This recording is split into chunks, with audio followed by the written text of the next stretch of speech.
Selamat pagi Bapak Ibu sekalian yang saya kasih dalam Tuhan. Bersyukur hari ini saya boleh kembali menyapa dan melayani Bapak Ibu sekalian, meskipun kita tidak bisa bertatap muka secara langsung. Mari kita masuk di dalam doa sebelum kita merenungkan firman Tuhan. Bapa di dalam surga, kami belajar bersyukur kepada Engkau di dalam segala situasi yang kami hadapi. Meskipun kami tahu tidak mudah bagi kami Tuhan untuk melihat satu realita kehidupan yang mungkin sulit untuk kami terima, tapi hari ini kami mengalaminya. Oleh sebab itu Bapa, kami menyerahkan persekutuan usiawan pagi hari ini ke dalam tangan-Mu. Kiranya Tuhan sekali lagi menyapa kami, menguatkan kami, dan memberikan kepada kami penghiburan melalui firman yang akan kami renungkan bersama-sama pada saat ini. Terima kasih Tuhan untuk setiap anugerah, kesempatan yang Tuhan berikan kepada kami. Kami serahkan seluruh rangkaian persekutuan kami, ibadah kami pada pagi hari ini ke dalam tangan-Mu. Di dalam nama Tuhan kami Yesus Kristus, kami berdoa dan mengucap syukur. Amin. Bapak Ibu sekalian yang dikasihi Tuhan, saya harap kita semua berada dalam keadaan yang baik dan kita ada satu kerinduan untuk mengerti akan kebenaran firman Tuhan pada pagi hari ini. Bapak Ibu yang dikasihi oleh Tuhan, sebagaimana kita alami saat ini ya, di dalam hidup ini ada satu realita hidup yang sulit untuk kita mengerti. Satu realita hidup yang membingungkan banyak orang, satu kenyataan hidup yang menggoncangkan bahkan iman sebagian orang Kristen dan membuat kita bertanya-tanya, di mana Allah ketika segala sesuatu ini terjadi. Nah, ini semua berkaitan dengan satu fakta. Ternyata bahwa di dalam realita kehidupan ini ada satu hal yang kita sebut sebagai penderitaan, kesulitan, air mata. Ada begitu banyak bencana, kejahatan yang terjadi di dalam kehidupan kita, yang membuat kita bertanya-tanya. Maka penting Bapak Ibu sekalian bagi kita sebagai anak-anak Tuhan untuk mengerti dengan tepat dan benar tentang relasi atau hubungan antara kita, Allah, dan penderitaan. Nah saudara, dari mana kita berusaha melihat realita kehidupan yang tidak menyenangkan ini? Tentunya adalah melalui dari kebenaran firman Tuhan. Maka pada pagi hari ini saya ingin mencoba mengajak kita merenungkan tentang 3 hal atau 3 pertanyaan penting. Bapak Ibu sekalian, mengapa dunia yang kita hidupi ini penuh dengan kejahatan, penuh dengan penderitaan? Dari mana semua ini berasal? Sehingga kita hari ini melihat begitu banyak kesulitan di dalam hidup sebagai orang-orang yang Tuhan ciptakan di dalam dunia. Kalau kita kembali melihat di dalam Alkitab, Bapak Ibu sekalian, di dalam Kejadian 1 ayat 31, di sana dikatakan bahwa setelah Allah selesai menciptakan seluruh alam semesta, Tuhan itu menilai ciptaannya sendiri dengan satu kalimat bahwa sesuatu atau segalanya sungguh amat baik adanya. Berarti Bapak Ibu kita melihat di dalam Alkitab ya, bahwa penderitaan, kejahatan, bencana, dan segala hal yang buruk yang terjadi di dalam dunia ini, itu sebenarnya adalah bukan bagian dari awal ciptaan Allah. Lalu dari mana ini muncul di dalam hidup kita, di dalam hidup manusia, di dalam dunia ini?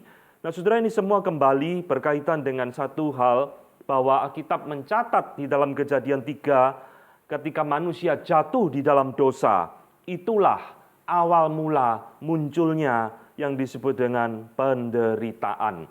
Bapak Ibu, di dalam Kejadian 3 ayat 16-19, di sana Allah berfirman, ya, berbicara tentang penghukuman, tentang penderitaan, tentang kesusahan yang akan dialami oleh Adam dan keturunannya, termasuk kita semua.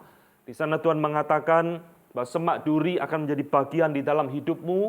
Di sana Tuhan juga mengatakan bahwa engkau akan berjerih lelah, berkeluh kesah, menjalani hari-hari di dalam hidupmu.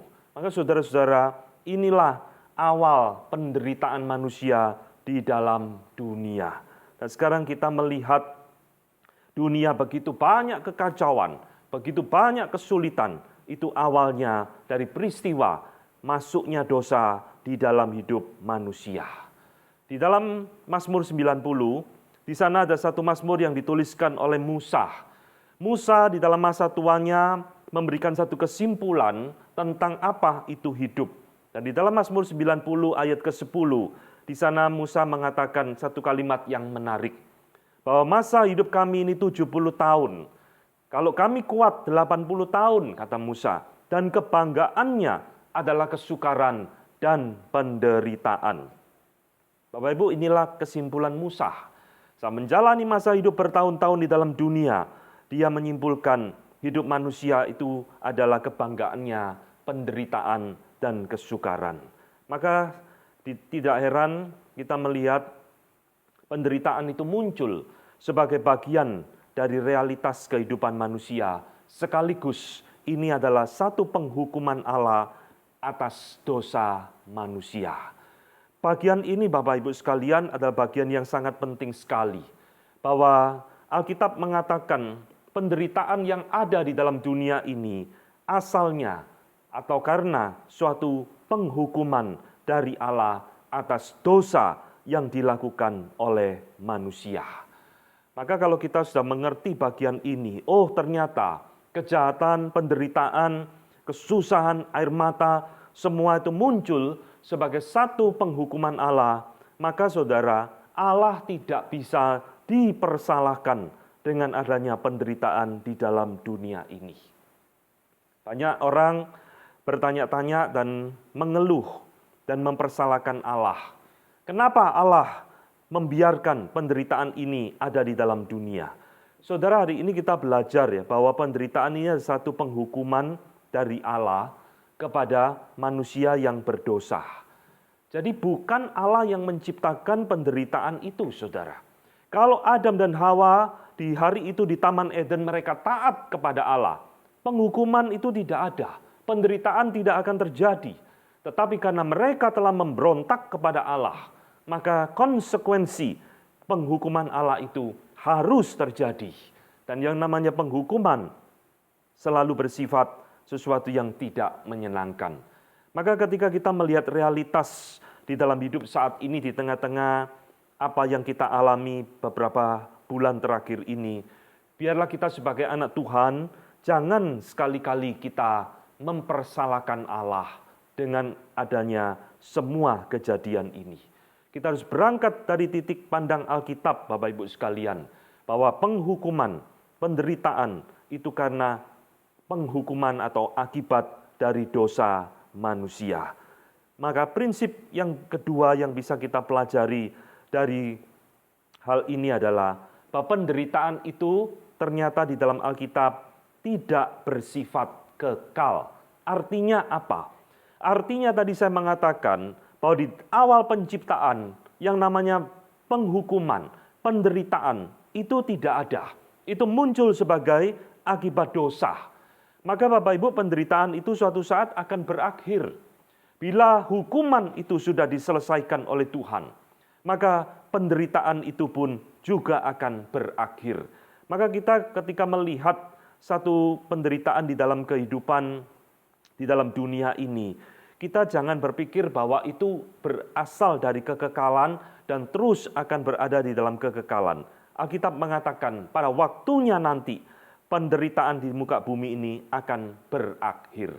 Maka ini adalah satu hal yang boleh kita pegang untuk kita mengerti tentang asal-usul penderitaan di muka bumi ini. Jadi kita sekarang memiliki satu pandangan yang lebih tepat bahwa penderitaan muncul di muka bumi ini karena penghukuman dari Allah kepada dunia.